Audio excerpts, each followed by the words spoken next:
ത്രിയേക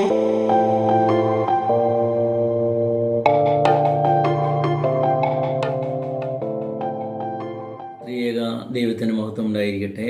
വീണ്ടും പ്രഭാതത്തിലേക്ക് ഏവർക്കും സ്വാഗതം. പരിശുദ്ധനായ പൗലോസ്ലീഹ റോമർക്ക് എഴുതിയ ലേഖനം അതിൻ്റെ 12-ാം അധ്യായം 21-ാം വാക്യം. നന്മയാൽ തിന്മയെ ജയിക്കുക, നന്മ കൊണ്ട് തിന്മയെ ജയിക്കുക. പരിശുദ്ധനായ പൗലോസ്ലീഹ പറയുകയാണ്, നമ്മളോടൊരാൾ ദ്രോഹം ചെയ്താൽ, നമ്മളോട് ആരെങ്കിലും തിന്മ പ്രവർത്തിച്ചാൽ നമ്മൾ അതിന് പ്രതികാരം ചെയ്യാൻ പാടില്ല. അവരെ നമ്മുടെ നന്മ കൊണ്ട്, നല്ല പ്രവൃത്തി കൊണ്ട്, നല്ല സമീപനം കൊണ്ട് അവരുടെ മനസ്സ് കീഴടക്കണം, അവരോട് പെരുമാറണമെന്നാണ് പറയുന്നത്. നന്മയാൽ തിന്മയെ ജയിക്കുക. പലസ്തീൻ നാട്ടിലെ 2 ജലാശയങ്ങളാണ് വടക്കുള്ള ഗലീലക്കടലും തെക്കുള്ള ചാവുകടൽ. ഈ ഗലീലക്കടൽ ശുദ്ധജല തടാകമാണ്. കാരണം അതിലെ വെള്ളം ഇങ്ങനെ ഒഴുകിക്കൊണ്ടിരിക്കുകയാണ്. ഏകദേശം 13 മൈൽ നീളവും 8 മൈൽ വീതിയുമുള്ളതാണ് ഈ ഗലീലക്കടൽ. അതിൻ്റെ ചുറ്റുപാടും നല്ല മനോഹരമായ വൃക്ഷങ്ങൾ, മുന്തിരിത്തോട്ടങ്ങളുണ്ട്, ഒലിവ് തോട്ടങ്ങളുണ്ട്. ഇതിൽ മത്സ്യങ്ങൾ വളരുന്നുണ്ട്. ഇത് കുടിക്കാൻ യോഗ്യമായ വെള്ളമാണ് ഈ ഗലീലക്കടലിൽ. എന്നാൽ അതിൻ്റെ തെക്ക് ഭാഗത്തുള്ള ചാവുകടൽ അത് ഏകദേശം 50 മൈൽ നീളവും 10 മൈൽ വീതിയുമുള്ളതാണ്. അതിലെ വെള്ളം ഇങ്ങനെ കെട്ടിക്കിടക്കുകയാണ്. ഈ ഗന്ധകം നിറഞ്ഞ വെള്ളമാണ്, അത് ഒഴുകിപ്പോകുന്നില്ല. അതുകൊണ്ട് തന്നെ ആ വെള്ളം ആർക്കും കുടിക്കാൻ പറ്റത്തില്ല. അതിൻ്റെ അകത്ത് ഒരു ജീവജാലങ്ങളുമില്ല, മത്സ്യങ്ങളില്ല, മറ്റ് ഒരു ജന്തുക്കളുമില്ല. അതിൻ്റെ ചുറ്റുപാടും ഒന്നുമില്ല, ശൂന്യമാണ്. കുറേ ഗുഹാതലങ്ങൾ തീരങ്ങളിൽ മാത്രമേ ഉള്ളൂ. അല്ലാതെ ഈ ഒലിവൃക്ഷങ്ങളോ ഒരു സസ്യലതാദികളുമില്ല. അവിടെ നിന്ന് ഒരു കുളിർകാറ്റും കിട്ടുന്നില്ല. അതുകൊണ്ട് ഈ ഗലീലക്കടൽ ശുദ്ധജലമാകുമ്പോൾ ഇത് ഇങ്ങനെ ഒഴുകിക്കൊണ്ടിരിക്കുകയാണ്. അതുകൊണ്ട് അത് ശുദ്ധജലതടാകമാണ്. എന്നാൽ ചാവുകടൽ കൊണ്ട് ഒരു പ്രയോജനമില്ല, ആർക്കും ഒരു നന്മയില്ല. പ്രിയമുള്ളവരെ, ഈ 2 തടാകങ്ങളും അല്ലെങ്കിൽ ഈ കടൽ 2 തരം മനുഷ്യരെയാണ് ഈ സമൂഹത്തിൽ 2 തരം മനുഷ്യരെ പ്രദാനം ചെയ്യുന്നത്. ഒന്ന്, ഇങ്ങനെ കൊടുക്കുന്തോറും ഉയർന്നു പറഞ്ഞ പോലെ ഈ ഗലീലക്കടൽ ഇങ്ങനെ ഒഴുകിക്കൊണ്ടിരിക്കുകയാണ്, മറ്റുള്ളവർക്ക് നന്മ ചെയ്തുകൊണ്ടിരിക്കുകയാണ്, മറ്റുള്ളവരുടെ ജീവിതത്തെ സന്തോഷിപ്പിക്കുന്ന. എന്നാൽ ചാവുകടൽ കൊണ്ട് യാതൊരു പ്രയോജനമില്ല, ആർക്കും ഒരു നന്മയുമില്ല. അതിൽ ഒരു മത്സ്യവും വളരുന്നില്ല, ഒരു ജന്തുക്കളും വളരുന്നില്ല, അതിൻ്റെ ചുറ്റുപാടും ഒരു വൃക്ഷങ്ങളുമില്ല. അതുകൊണ്ട് കൊടുക്കുന്തോറും ഏറണമെങ്കിൽ, അല്ലെങ്കിൽ ചൈതന്യപൂർണ്ണമായ ജീവിതം നയിക്കണമെങ്കിൽ നമ്മൾ മറ്റുള്ളവർക്ക് പ്രയോജനമുള്ളതായിത്തീരണം. തരുണിമ എന്ന ഒരു യുവതി വർഷങ്ങൾക്ക് മുമ്പ് തമിഴ്നാട്ടിൽ നിന്ന് കേരളത്തിൽ റോഡ് പണിക്കായിട്ട് വന്നതാണ്. അപ്പോൾ ഇങ്ങനെ റോഡ് പണി ചെയ്തുകൊണ്ടിരിക്കുമ്പോൾ ക്ഷീണിക്കുമ്പോൾ ഒരു ചായ കുടിക്കാനോ ഒരു കാപ്പി കുടിക്കാനോ അല്ലെങ്കിൽ ഒരു വടയോ അല്ല ഒരു മുറുക്കോ ഒക്കെ കഴിക്കാനായിട്ട് കയറുന്നത് ഒരു കാപ്പിക്കടയുണ്ട്, ചെറിയൊരു കാപ്പിക്കട. അവിടെ അത് നടത്തുന്നത് കൊച്ചുപാപ്പി എന്നൊരു യുവാവാണ്. അന്ന് അദ്ദേഹത്തിന് മാനസികമായി പരിമിതിയുള്ളൊരു മനുഷ്യനാണ്. അദ്ദേഹത്തിന് മറ്റ് ബന്ധുക്കളൊന്നുമില്ല, അമ്മയുള്ളത് മരിച്ചുപോയി. അദ്ദേഹം ഇടയ്ക്കിടയ്ക്ക് മാനസികഭ്രാന്തി വരും, അപ്പോൾ ഈ കടയൊക്കെ നിർത്തിവെക്കും.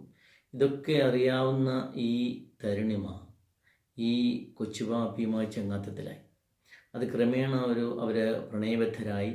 അവർ വിവാഹമൊക്കെ കഴിഞ്ഞ് അവർക്കൊരു കുഞ്ഞൊക്കെ ജനിച്ചു. ഒന്നുകൂടെ അവരുടെ ജീവിതം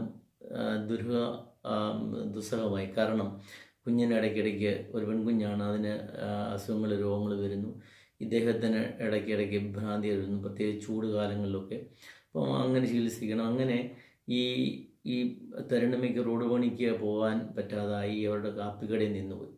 പിന്നെ അവർ ഇടയ്ക്കിടയ്ക്ക് എന്താ ചെയ്യുന്നതെന്ന് ചോദിച്ചാൽ, അവർ ഉപജീവനമാർഗത്തിനായിട്ട് ഈ കൊച്ചുപാപ്പി നല്ല സ്വാദിഷ്ടമായ പലഹാരങ്ങൾ, നെയ്യപ്പം, ഉണ്ണിയപ്പം, പരിപ്പുവട, ഉഴുന്നുവട, സുഖി എന്തൊക്കെ ഉണ്ടാക്കി ഒരു ഉച്ച കഴിഞ്ഞ് 2-3 മണിയാകുമ്പോൾ ഉണ്ടാക്കി ഈ തരുണിമയെ കൊടുക്കും. ഈ തരുണിമ വീട് കയറി ഇത് വിൽക്കും. ചിലപ്പോൾ കടമായിരിക്കും, എന്നാലും അത് വിറ്റ് അങ്ങനെയാണ് ഉപജീവനമാർഗം കഴിയുന്നത്. അപ്പം അങ്ങനെ ഇരിക്കുമ്പോൾ ഒരു ദിവസം ഇവരുടെ കുഞ്ഞ് അസുഖമായി അടുത്തുള്ള ഹോസ്പിറ്റലിൽ അഡ്മിറ്റായി. അതിനെ ഡിസ്ചാർജ് ആയപ്പോൾ 1600 രൂപ വേണം. അപ്പോൾ അവർ ഓടി വന്ന് ഭർത്താവിനെ ആശുപത്രിയിൽ ഇരുത്തിയിട്ട് ഇവിടെ വന്ന് ഇവരുടെ അയൽവക്കം ബന്ധു കൂടിയായിരിക്കുന്ന തോമാച്ചൻ്റെ അടുക്ക് പോയി. ഈ തോമാച്ചൻ ഇവരുടെ ബന്ധു കൂടിയാണ്, നല്ല സാമ്പത്തിക ശേഷിയുള്ളതാണ്, വാഹനങ്ങളുണ്ട്, സ്വന്തമായ വാഹനങ്ങളുണ്ട്, മക്കളൊക്കെ മറുനാട്ടിലും വിദേശത്തും ഒക്കെയാണ്. എന്നാൽ ഈ തോമാച്ചൻ അവരെ പരിഹസിച്ച് വിടുകയാണ് ചെയ്തത്, പുച്ഛിച്ച് വിടുകയാണ് ചെയ്തത്. പലപ്പോഴും ഇങ്ങനെ സഹായം അഭ്യർത്ഥിച്ച് വരുമ്പോൾ, പ്രത്യേകിച്ച് അവരുടെ ബന്ധു കൂടി ആയിരിക്കുമ്പോൾ, ഈ കൊച്ചുപാപ്പയ്ക്ക് മാനസിക ഭ്രാന്തിയൂടെ വന്നപ്പോൾ ഇവരെ കളിയാക്കുന്ന ഒരു സ്വഭാവമൊക്കെ ഉണ്ടായിരുന്നു. അപ്പം അങ്ങനെ ഇവർ ഈ തരുണിമയ്ക്ക് പൈസ കൊടുത്തില്ലെന്ന് മാത്രമല്ല, അവരെ പരിഹസിച്ച് വിട്ടപ്പോൾ അവരിങ്ങനെ വിഷമിച്ച് ഇങ്ങനെ ഇറങ്ങി വരുമ്പോഴാണ് റിട്ടയേർഡ് ഹെഡ് മാസ്റ്റർ കൂടിയായ രവീന്ദ്രനാഥ് സാറ് അതുവഴി വരുന്നു. അപ്പോൾ തരുണമ്മയോ ചോദിച്ചു, എന്താ 2 ദിവസമായിട്ട് പലഹാരങ്ങളൊന്നും വരുന്നില്ല എന്ന് പറഞ്ഞപ്പം അവരെ ഈ സംഭവം പറഞ്ഞു. ഉടൻ തന്നെ രവീന്ദ്രനാഥ് സാറ് അവർക്ക് ആവശ്യമുള്ള പൈസ കൊടുത്തു, കുഞ്ഞിനെ ഇറക്കിക്കൊണ്ട് വന്നു. അങ്ങനെ കാലം കഴിഞ്ഞ് പോകുമ്പോൾ ഒരു ദിവസം ഈ തരുണിമ ആറ്റി പോവുകയാണ്, തുണി നനയ്ക്കാനും കുളിക്കാനുമായിട്ട് പോകുമ്പോൾ ഈ തോമാച്ചന് അവരുടെ വീടിൻ്റെ വാതിൽക്കിരുന്ന് വിളിച്ച് മോളെ ഇങ്ങോട്ട് വാന്ന് പറഞ്ഞു. അങ്ങനെ വന്ന്, നീ എന്നോട് പലപ്പോഴും സഹായം അഭ്യർത്ഥിച്ച് വന്നിട്ടുണ്ട്, ഞാനത് നിരസിച്ചിട്ടുമുണ്ട്. ഇന്ന് എനിക്ക് ഇഷ്ടംപോലെ പൈസ ഉണ്ട്, മക്കൾ പൈസ ഉണ്ടാക്കുന്നുണ്ട്, പക്ഷേ എനിക്ക് ആഹാരം കഴിക്കാൻ പറ്റുന്നില്ല, എൻ്റെ വായിൽ ക്യാൻസറാണ്. ഈ തരുണിമ അപ്പോൾ വിഷമിച്ചു പോയി, പ്രാർത്ഥിക്കാമെന്ന് പറഞ്ഞു. കാരണം ഈ തരുണിമ കണ്ണീരിൽ കുതിർന്ന പ്രാർത്ഥന കഴിക്കുന്ന ഒരാളാണ്. ചൊവ്വാഴ്ച പ്രാർത്ഥനകളിലും വെള്ളിയാഴ്ച പ്രാർത്ഥനകളിലും സമയം കണ്ടെത്തി പോയി, ഞായറാഴ്ച കുർബാനയിൽ പങ്കെടുത്ത് എപ്പോഴും പ്രാർത്ഥിക്കുന്ന ഒരു യുവതിയാണ് ഈ തരുണിമ. പ്രിയമുള്ളവരെ, ഇന്ന് ഈ തരുണിമ മകള് യൂറോപ്യൻ കൺട്രിയിലാണ്, ഭർത്താവ് ഒന്നിച്ച് മകളുണ്ട്. സമ്പൽ സമൃദ്ധമായ അനുഗ്രഹപൂർണമായ ജീവിതം, പള്ളിയും ആരാധനയിലൊക്കെ സംബന്ധിച്ച് പോകുമ്പോൾ ഈ തോമാച്ചൻ എന്ന് പറയുന്ന ആൾ അദ്ദേഹത്തെ പരിചരിച്ചത് ഈ തരുണിമയാണ്. മരിക്കാൻ നേരം ഇങ്ങനെ സംസാരശേഷിയില്ലാതെ മക്കളൊക്കെ ഉണ്ടെങ്കിലും ആരും അടുത്തില്ല. ഈ പരിചരിക്കുന്നത് ഈ തരുണിമയാണ്. ഈ തരുണിമ ഇങ്ങനെ പരിചരിക്കുമ്പം അയാൾക്ക് സംസാരശേഷിയില്ല, 2 സൈഡിൽ കൂടിയും കണ്ണിൽ വെള്ളം വരികയാണ്.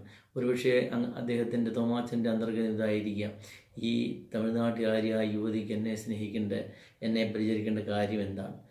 ഞാൻ പലപ്പോഴും അവളെ പരിഹസിച്ചിട്ടേ ഉള്ളൂ, പുച്ഛിച്ചിട്ടേ ഉള്ളൂ, ഒരു സഹായം ചെയ്തിട്ടില്ല. ഇന്നിതാ അവൾ എന്നെ സഹായിക്കുന്നു എന്നുള്ളതാണ്. പ്രിയമുള്ളവരെ, നമ്മുടെയൊക്കെ ജീവിതം ഈ ഗലീലാക്കടൽ പോലെയാകണം, അല്ലെങ്കിൽ ഈ തരുണിമ ചേച്ചിയെ പോലെയാകണം.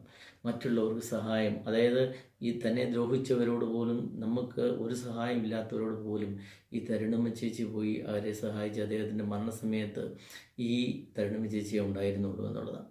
അപ്പം നമുക്ക് മറ്റുള്ളവരെ സഹായിക്കാൻ, ചാവുകടൽ പോലെ ആകാതെ മറ്റുള്ളവർക്ക് അല്പമെങ്കിലും മറ്റുള്ള സന്തോഷം വരുവാൻ നമുക്ക് കഴിയുന്നുണ്ടോ?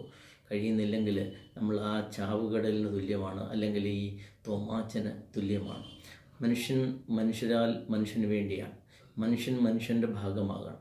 ഞാനും എൻ്റെ കുടുംബത്തിന് മാത്രമല്ല അവകാശികൾ, ഈ മറ്റു മനുഷ്യരും അവകാശികളും സഹോദരത്തിലുമാകുമ്പോഴാണ് ദൈവം യേശുമ്പുരാൻ സ്വപ്നം കണ്ട സ്വർഗരാജ്യം ഈ ഭൂമിയിൽ സംജാതമാകുന്നത്.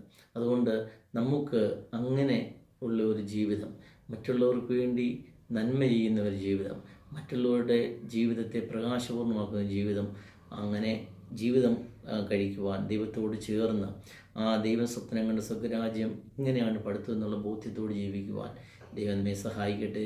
ദൈവത്തിൻ്റെ പരിശുദ്ധാത്മ സഹായിക്കട്ടെ എന്ന് പ്രാർത്ഥിക്കുന്നു.